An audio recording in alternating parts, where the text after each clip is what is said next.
If anything ever gonna go wrong, I'm gonna become a porn star. The reason why I'm here after 25 years is because I truly enjoy what I do. While you're fucking her, she slaps your face.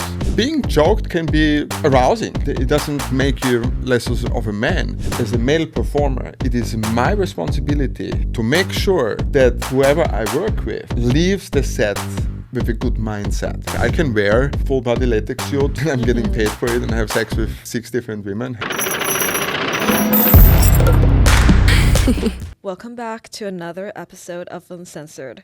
Today we have Mick Blue, and Mick Blue needs no introduction. You just need to look up his Wikipedia page. But to give you a little blurb, Mick is an Austrian adult entertainer and film director with over 25 years in the entertainment industry. He has won over 50 awards for AVN and XBIZ, is in their Hall of Fame, and has done the most scenes of any adult actor ever in the industry. He has notably appeared in mainstream projects such as General Hospital and collaborations with comedian and filmmaker Sacha Baron Cohen. Outside of his career, he's also a Brooklyn Jiu-Jitsu black belt, a scuba dive master, and a licensed race car driver, which you can see on his YouTube. You've seen his body, and now you're going to get into his mind. We have Mick Blue here with us today. You reached out to me for a collaboration after talking to Damon, yeah? Yes, I did because, I know Damon very long time and he spoke very highly of you. Oh. And I think it's like when you look at the global spectrum of sexuality in itself, are a little fetish-oriented stuff or a little kinky stuff can be uplifting or something different. And I started on my own platform over the last, I would say, 6 to 8 months. Specifically, also shoot like a few fetish scenes or clips, because I think it just adds to the experience and everything else. Yeah, and you have such a huge repository of videos and all that too, so I'm excited to add more fetish videos to it. Yeah, it's going to be fun. Yeah, it's going to be really fun. I always like to ask, before the career and the cameras, what got you into the industry and what kept you in the industry?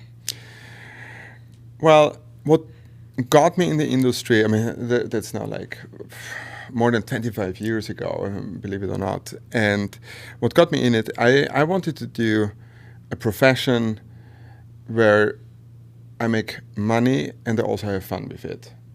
And so originally I'm from Austria, so there was not really anything going on there. And beautiful country, though. It's a beautiful country to live there, to have food there, to spend time with family and friends.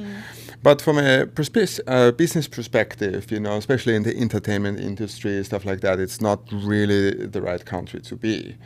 However, I kind of there was this awakening, I will never forget. I think I was 18 years old, and I sat at a bar with one of my friends, and I had a regular job, and I was nailed in with a regular career base and all that kind of stuff. But I told him, I said, you know what? If anything ever gonna go wrong with what I'm doing now to provide for my living, I'm gonna become a porn star. He was laughing. I said, look, it's I know it's not gonna be easy, but I think I have a big penis. I don't know how big your penis is, but I think I have a big one. At least the girls say that I have one, and they seem to be happy, and I love what I do, maybe a little bit more than others. So I think I would have a chance, And then look at this now, 27 years later. We're sitting here for a reason. Yeah. You knew what your passion was and kept with it. Was kink or BDSM a part of your life before the industry, or did that develop as you performed and as you shot? I grew up with a very open sexual mind, I would say, and it's it's kind of like, how can I say this? When you do normal things all the time, let's say we are on set, we have normal sex all the time, and most of the time I'm in control, it's nice to have the opposite side sometimes, or where you don't have to be in control, and it's like when even before I started in the industry, I think it was before I started in the industry, I experienced kind of like how you say that, experimented with it, and it kind of like got stuck to it.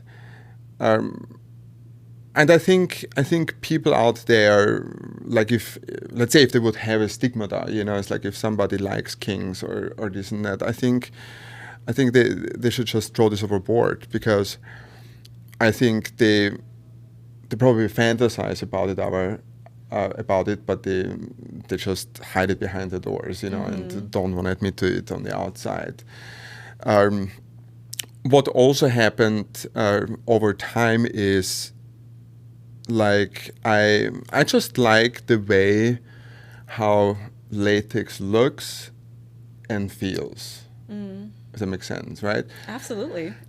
And so, because everything becomes so much more sensitive, it's like when let's say you're naked and somebody touches you, it's a sensation level 5 to 10, let's say 5 or 6. The moment you have tight latex and somebody touches you, it increases to a sensitivity level from 9 to 10, which can be arousing. Yeah.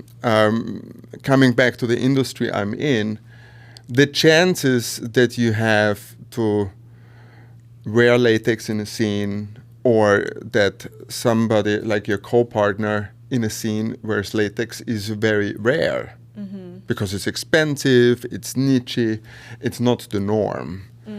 And so I think I just found my fascination for it because it's not something what I do on the regular basis. Yeah. And when it comes to masturbating and fantasies and sexual arousal and stuff like this, I feel like that men or women out there, they seem to seek those things that they can't have, because it's the fantasy that drives them. Once the fantasy is fulfilled, the excitement goes away.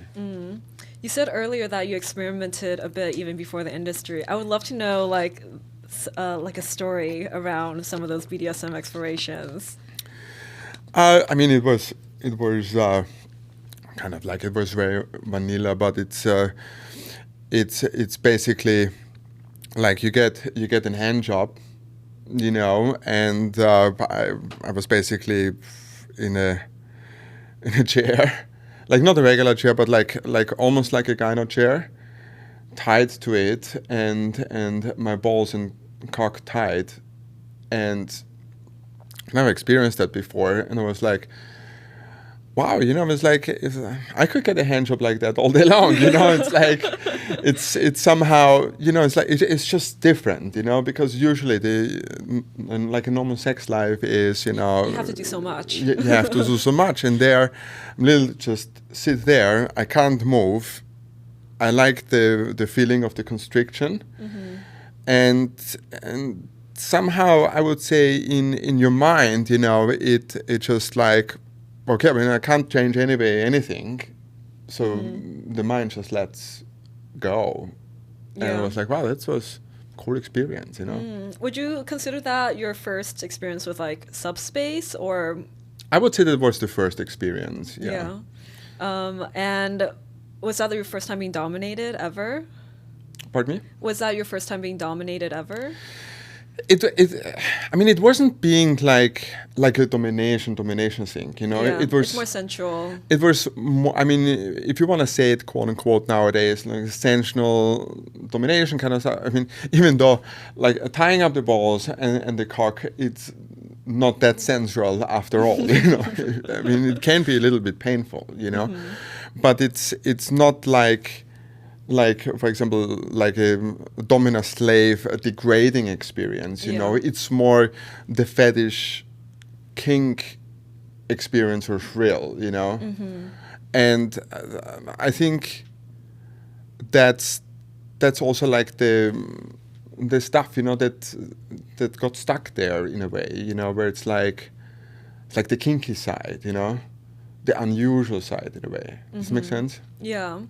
I would love to know, have you had any shooting experiences or personal experiences that like was formative to the way you thought about power and control and letting that go?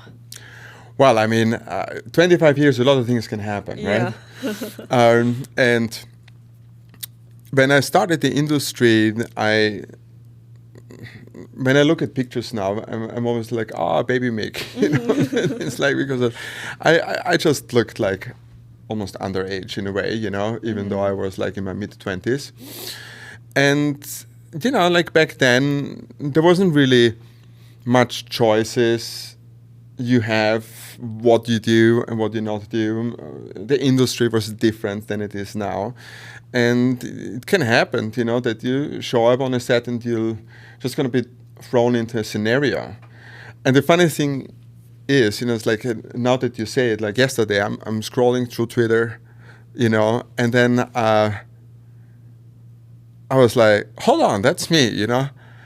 And there was a scene we shot it in Hungary with Michelle Wilde. She was beautiful, and I did many regular scenes with her and stuff like that. And the director, his name was Kovi, Hungarian director for Private, and he liked the more kind of like a fetish stuff. And I literally ended up there, you know, it's like with a collar around my neck, and like I looked at the T-shirt that they gave me and the leather speedos, and I was like, I don't know if I would wear this nowadays, you know. But back then I was like, okay, whatever, you know. Yeah. And so it was like she let me down around with a leash, and I lick her boots and all that kind of stuff, and then I fuck her. But now thinking back, that could count, you know, it's like as a quote unquote fetish experience on camera. And then a really big icon in the industry, Suze Randall. I don't know if you know her. I've heard of her. She was one of the best photographers, you know, it's like for magazines and for adult in the industry when I came here in 2004 the first time. And back then she was still using Polaroids and regular film. Now everything is digital. And she put me in a similar situation one time. It was with Shy Love, and it was just a kinky scenario, you know. And I think you know, if you know who you are, and if you know what you like, it doesn't matter what you wear or what you do or how you run around and stuff like that. I think you can just be yourself, you know, and stay to those kind of things, you know. Yeah. Where it's like let me talk first, you know, and then I tell you another story, you know. No, I was going to ask you, like, you've shot so many different types of videos. Has there ever been a scene partner that, like, brought out a different side to your dominance or your submission that surprised you because of the natural chemistry of the set? I think the reason why I'm here after 25 years is because I truly enjoy what I do. And it's a beautiful industry where you can kind of like, you get the most out of it, what you create with your co-partners, right? And I did have situations where it's like you start normal, and then let's say the girl is excited, and she's very full of temperament, maybe even a Latina, and while you're fucking her, she slaps your face. Once or twice, like out of nowhere, Of course, the chances are that the scene from that point where that bridge is crossed, it becomes more intense. And then maybe you slap her back, and then she likes it, so she slaps you. So in the end of the day, while you're fucking, you keep slapping each other, it's like for a few minutes, and then you're like, wow, that was intense and fun, Yeah, just heightened completely. Yeah, so the same thing with choking, I mean, I'm a Brazilian Jiu-Jitsu black belt. I train Jiu-Jitsu since 16 years. Being choked can be arousing. I mean, it's not something bad. It's not discriminating, or it doesn't make you less of a man. It can just be an amazing add-on if the situation where you're in makes sense. What I hate, and I've always said that, when we speak about porn scenes, is that you have other male performers and they go into a scene, and out of the cold, like cold turkey, they just slap a girl in the face and start choking her. No, that doesn't make sense. You see what I mean? There need to be a build-up. Yeah. And you know that, in your profession, it's like the psychological aspect has to make sense. So there's a build-up. But when the build-up is there, and then you choke somebody, or then you slap somebody, then it becomes arousal. And then it makes higher fulfillment. Yeah, I think good BDSM and good sex are the same thing, right? Where you have to be so in tune with the energy of the room and of your partner, and knowing when to let go of control, when to take more control, and that makes it all the more exciting. I would love to know, on set, can you tell the difference between a sub who's acting or when they're actually dropping into subspace? Or is sometimes the performance so good that it doesn't matter? Well, I mean, look, we are all entertainers or actors or actresses, so there are situations, it's like where you try to act it so good that it is believable. And job well done. If the camera believes it, other people will believe it. Maybe even your scene partner believes it, right? And it isn't that. But I truly believe that if something, let's say, is genuinely into it and goes with it, let's say if I dominate a woman, it's like I analyze the psychological aspects of the person that I'm working with. So whatever you tell me before the scene is like, I want to be slapped and choked and all this kind of stuff. I mean, nowadays we live in a time where it rarely happens in scenes because the industry just changed as a whole. But if I dial back, let's say 10 years ago, even if the girl said she's in it or into it and stuff like that, if she does not convince me during the scene, when I analyze her body language, her signals and stuff like that, I would not push her to that what she asked before, because I know it's not authentic from herself, and maybe the motives why she would agree to it are not the same motives if somebody is generally into it. Does that make sense? Yes, and I'm not the absolutely. person who's going to cross that bridge. The same thing if a director would have said like, yeah, we need this and this and this. It's like, dude, if the girl is not in it, I'm not going to do it. For people who are not familiar with like the background of how porn shoots are done, do you know the performers have the like that much power usually to do something or not do something in a scene? It's our responsibility. It's the same thing. Let's say, even if a director is pushing, even if it's in the script, you can always look. You're a dominatrix, right? So when somebody comes to you and seeks the company and the journey, right? In the end of the day, even if you talked before about boundaries and whatnot, it is your responsibility, because you are in the power, to make sure that they leave the place in a happy mindset. It's like, that's why aftercare is important and all that kind of stuff, right? On a porn set, yes, the director has a fantasy. He says, we want this, we want that, and stuff like that. But in the end of the day, as a male performer, it is my responsibility to make sure that whoever I work with leaves the set with a good mindset. It's like in a good mind, you know, happier hopefully than before they came. And my job is not just to fuck the girl, you know, or let's say if you do a BDSM scene, to dominate her, you know.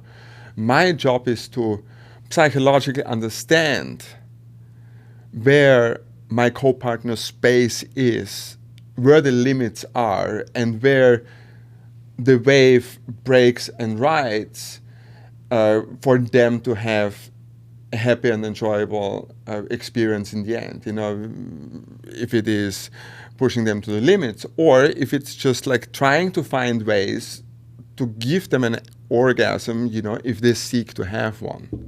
Does that make sense? Yeah, I'm already very excited to shoot with you because you have such a good like understanding of how a scene is supposed to work, and you know, like, yeah, your years of experience is really, really showing. I would love to know, do you have any, what's your favorite, do you have a favorite fetish video that you've shot in the last 25 years of your career?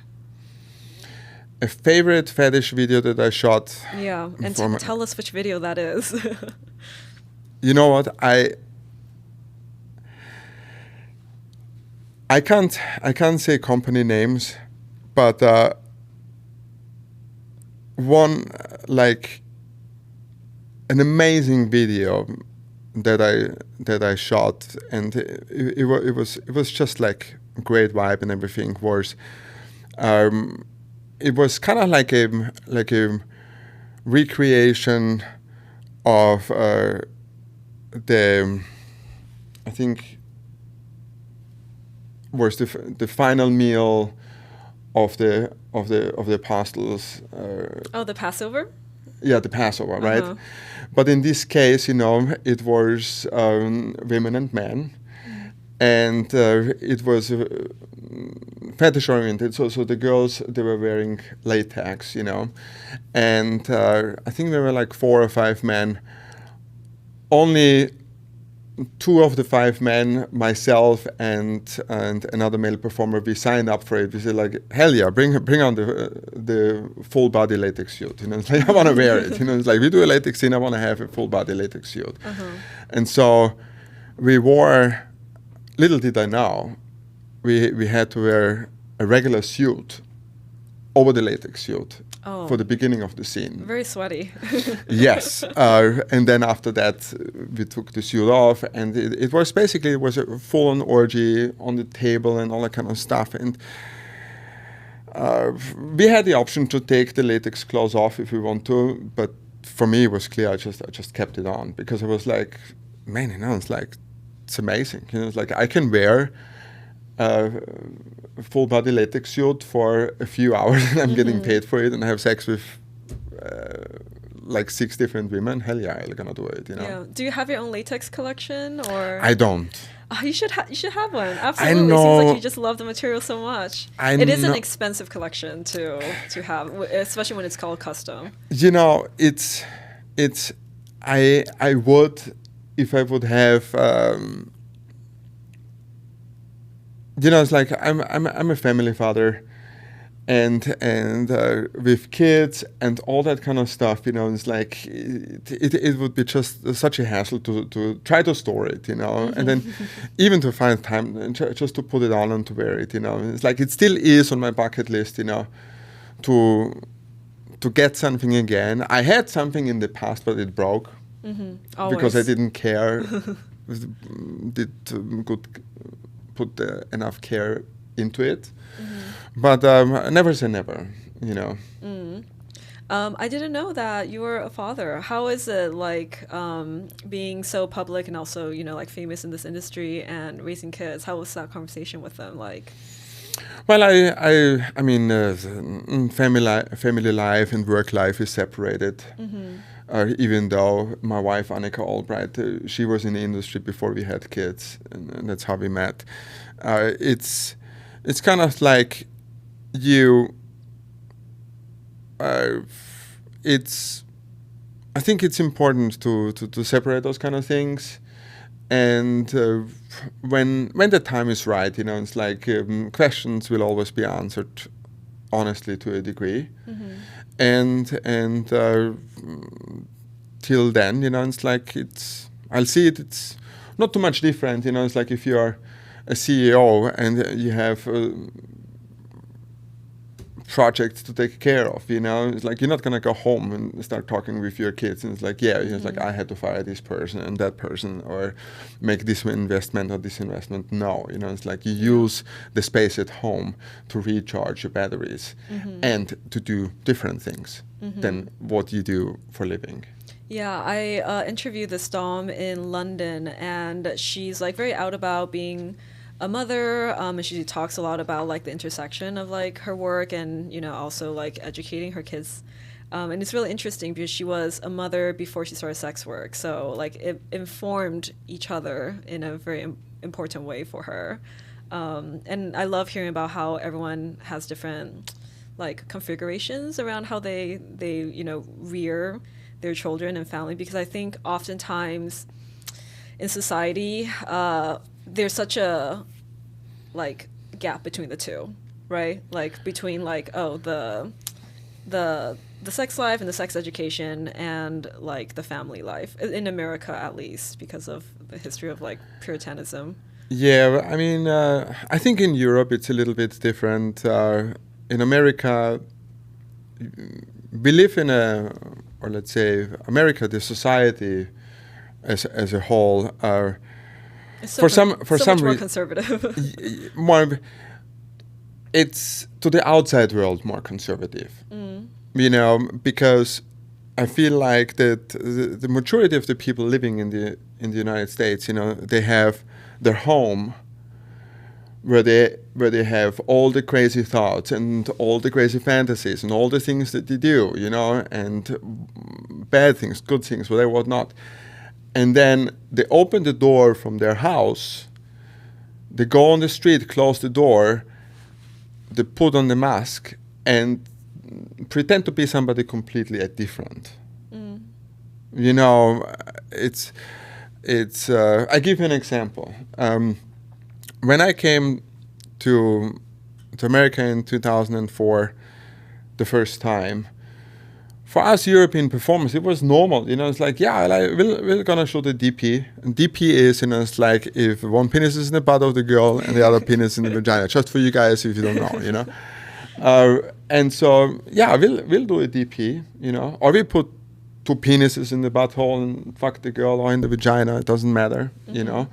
And for us Europeans, it was like, yeah, we'll have sex with the girl. You know, it's like we didn't think anything about it that it could be slightly gay or something like that, you know. And then, especially back then, you have majority of the American performers, you know, they were like, oh my God, those European guys, you know, it's like they're all gay because they fuck a girl together, or they do DP, or double anal, double vag, or whatever, whatnot, or they let the girl lick their ass, you know, and stuff like that. It's like, no, we know what we like, you know, it feels good, you know, it's like, why not, you know? Yeah.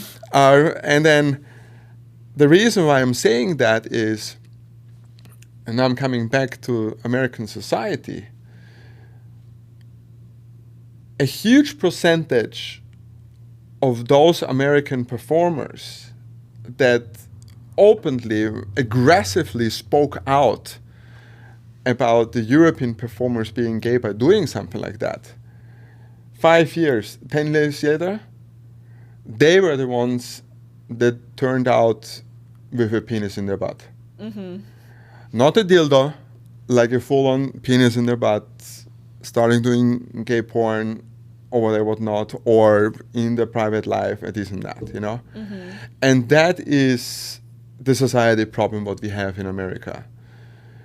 People pretend to be somebody else, or to be somebody else than what they really are.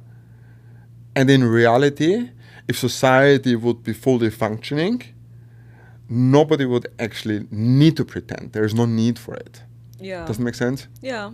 There's a fetish category that's really popular for DOMs right now it's like forced bi.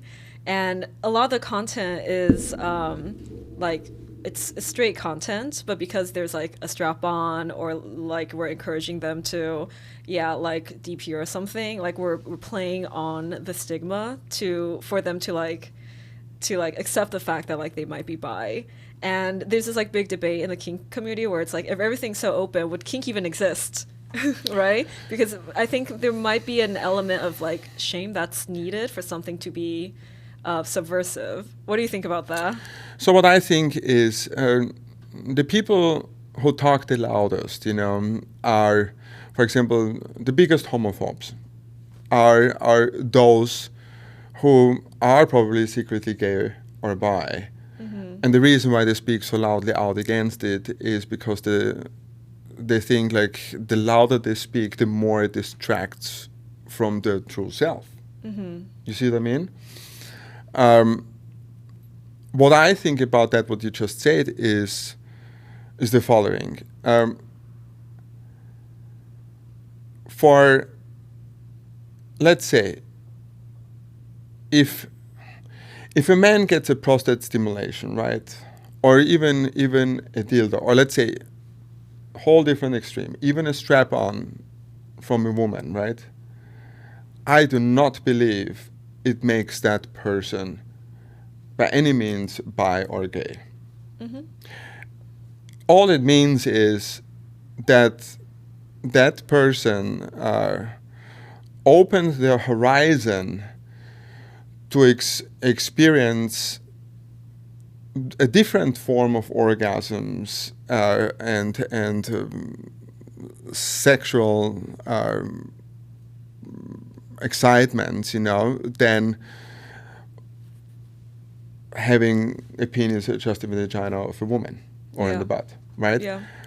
What does make somebody, in my opinion, gay or bi is if you end up with a real penis in your mouth. Yeah. You end up with a real penis in your mouth, and you're attracted to who it's attached to.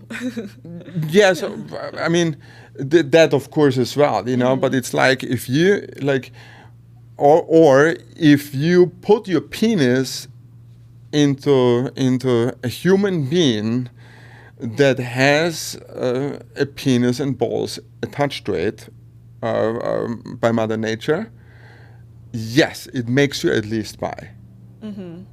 Because you hear it so many times, men out there is like, yes, like I'm not bi, I'm not gay, you know, I'm only fucking them. It's like, no.